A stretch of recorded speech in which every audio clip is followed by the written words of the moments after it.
नमस्कार, मैं रचना शर्मा। चढ़ती कला टाइम टीवी देख रहे हैं सभी दर्शकों का स्वागत करती हूं। आप देख रहे हैं उत्तर प्रदेश के समाचार।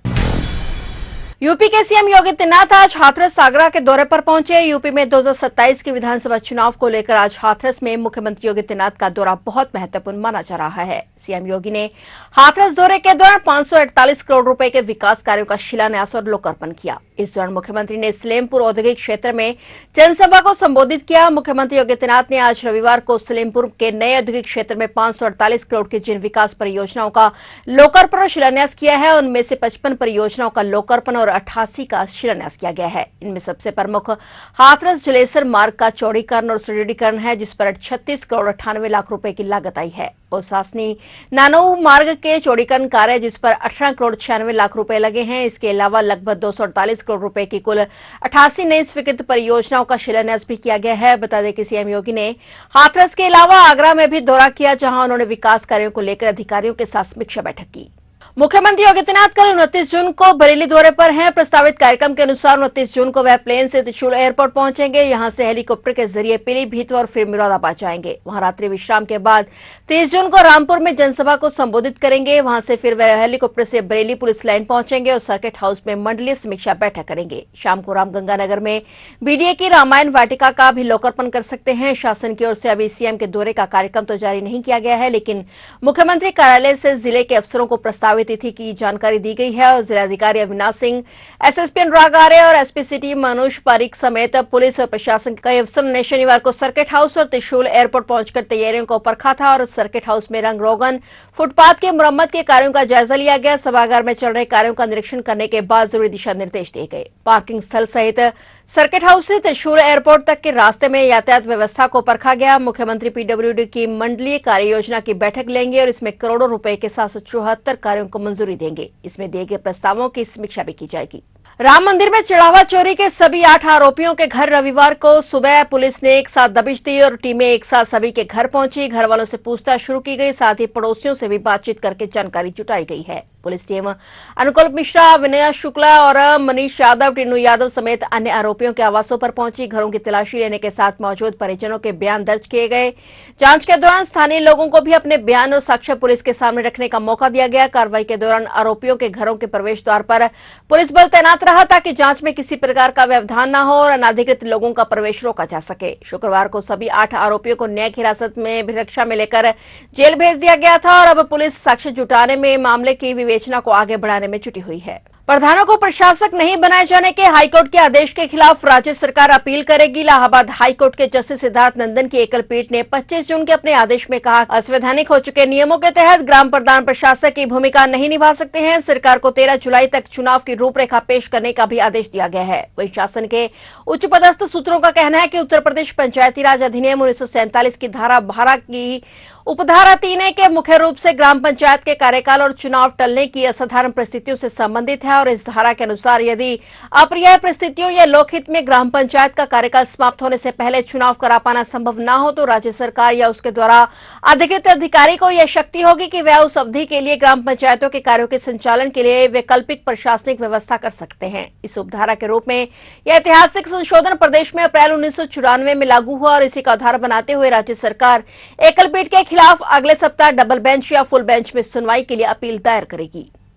सपा प्रमुख अखिलेश यादव 28 और 29 जून को प्रयागराज के 2 दिवसीय दौरे पर हैं। इस दौरान स्थानीय कार्यकर्ताओं से संगठन की मजबूती और चुनावी रणनीति को लेकर चर्चा की जा रही है। 2027 विधानसभा चुनाव से पहले उनका यह दौरा राजनीतिक दृष्टि से बेहद अहम माना जा रहा है। कार्यक्रम के दौरान पहले दिन अखिलेश यादव सुबह 11:30 बजे लखनऊ के ओमसी एयरपोर्ट से निजी विमान से प्रयागराज के लिए रवाना हुए और यहां पहुंचकर उन्होंने प्रेस वार्ता की। इस दौरान अखिलेश यादव विधायकों के घर भी गए। दूसरे दिन कल सोमवार को सुबह 11 बजे होटल रेडिसन में सपा प्रमुख विजन इंडिया कार्यक्रम में हिस्सा लेंगे और इस कार्यक्रम को उनके दौरे का सबसे महत्वपूर्ण पड़ाव माना जा रहा है। यहाँ अखिलेश यादव बुद्धिजीवियों के साथ संवाद करेंगे। चर्चा का मुख्य विषय शिक्षा परीक्षा की उध्वस्त हुई व्यवस्था रहेगा और कार्यक्रम के दौरान अखिलेश यादव वर्तमान सरकार की शिक्षा और परीक्षा व्यवस्था पर भी सवाल उठा सकते हैं। पार्टी नेताओं और कार्यकर्ताओं से मुलाकात करने के अलावा समाजवादी पार्टी के लिए यह दौरा संगठनात्मक दृष्टि से अधिक महत्वपूर्ण माना जा रहा है। राजनीतिक जानकारों का मानना है कि 2027 विधानसभा चुनाव से पहले पार्टी प्रयागराज से अपने चुनावी अभियान और रणनीतिक तैयारियों को नई धार देने की कोशिश कर रही है।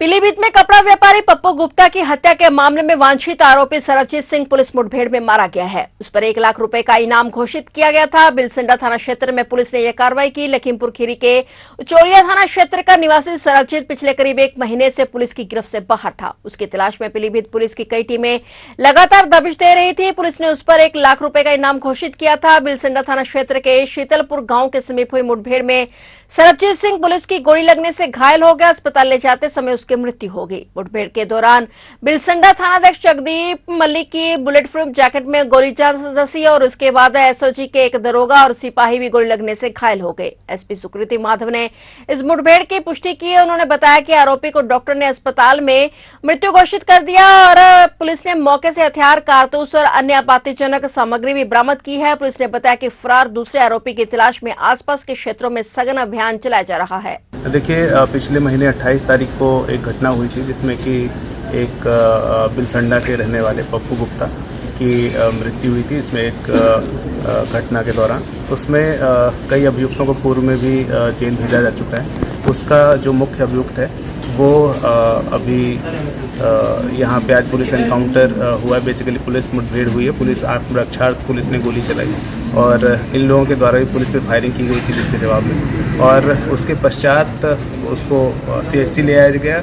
वहाँ से फिर इनको डिस्ट्रिक्ट हॉस्पिटल भेजा गया जहाँ पे इनको डेड डिक्लेयर किया गया है। हमारे 2 पुलिसकर्मी भी घायल हैं जिनका उपचार हायर सेंटर में कराया जा रहा है। इस संबंध में अग्रेतर और कार्रवाइयाँ हैं जो की जाएगी। इसके पास से एक सेमी ऑटोमेटिक 32 बोर की पिस्टल मिली है। एक कंट्री मेड वेपन 315 बोर का मिला है और काफ़ी मात्रा में कारतूस है। इस संबंध में आगे की जो कार्रवाई है वो कराई जाएगी। सर, कितना इनाम इसको घोषित था? इसके द्वारा मेरे स्तर से 25,000 रुपये का और डीआईजी सर के स्तर से 50,000 रुपये का और एडीजी सर के स्तर से 1 लाख रुपये का। पीलीभीत में कोतवाली क्षेत्र के मोहल्ला अशरफ खान के घर में एक अकेली महिला की भतीजे ने चाकू से ताबड़तोड़ हमला कर हत्या कर दी। घटना के समय महिला अपनी 7 महीने की मासूम बच्ची के साथ घर पर अकेली थी। सूचना मिलते ही सीओ अजय यादव कोतवाली पुलिस के साथ मौके पर पहुंचे और जांच की गई। घटना के कुछ देर बाद पुलिस ने आरोपी शोएब उर्फ मनीष को गिरफ्तार कर लिया। सीओ के मुताबिक पूछताछ में सामने आया कि शोएब महिला को एक तरफा चाहता था और इसी सनक में मंशा पूरी न होने पर उसने जान ले ली और हालांकि इस वजह से परिजन इनकार कर रहे हैं और हमले में महिला के पेट, हाथ और पैर के हिस्सों में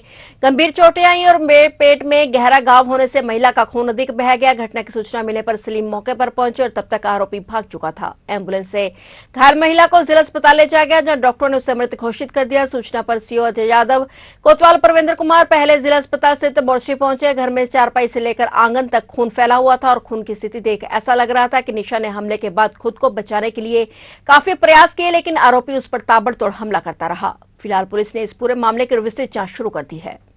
कुशीनगर जिले के हिरोली बाजार थाना क्षेत्र के हाटा पिपराइच मार्ग पर एक कार ने मोटरसाइकिल को सामने से टक्कर मार दी जिसमें उसमें सवार 3 लोगों की मौके पर ही मौत हो गई। पुलिस के अनुसार जिले के हाटा कोतवाली थाना क्षेत्र के डुमरी निवासी विवेक सिंह 25 वर्षीय, शालू 31 वर्षीय पति महेंद्र सिंह और माधुरी 55 वर्षीय पत्नी अनिरुद्ध सिंह एक मोटरसाइकिल पर सवार होकर गोरखपुर दवा कराने जा रहे थे कि हाटा पिपराइच मार्ग पर सोनबरसा पट्टन के पास एक कार और मोटरसाइकिल के बीच आमने सामने की टक्कर हो गई। पुलिस ने बताया कि इस घटना में मोटरसाइकिल सवार तीनों की मृत्यु मौके पर ही हो गई। पुलिस द्वारा शवों को कब्जे में लेकर शवों को पोस्टमार्टम के लिए भिजवाया गया है और इस संबंध में पुलिस क्षेत्राधिकारी कुंदन सिंह ने बताया कि कार चालक को पुलिस हिरासत में ले लिया गया है। तो आप देख रहे थे उत्तर प्रदेश के समाचार और नए समाचारों के साथ फिर से हाजिर होंगे। तब तक के लिए देखते रहिए चढ़ती कला टाइम टीवी और अब मुझे दीजिए इजाजत। धन्यवाद।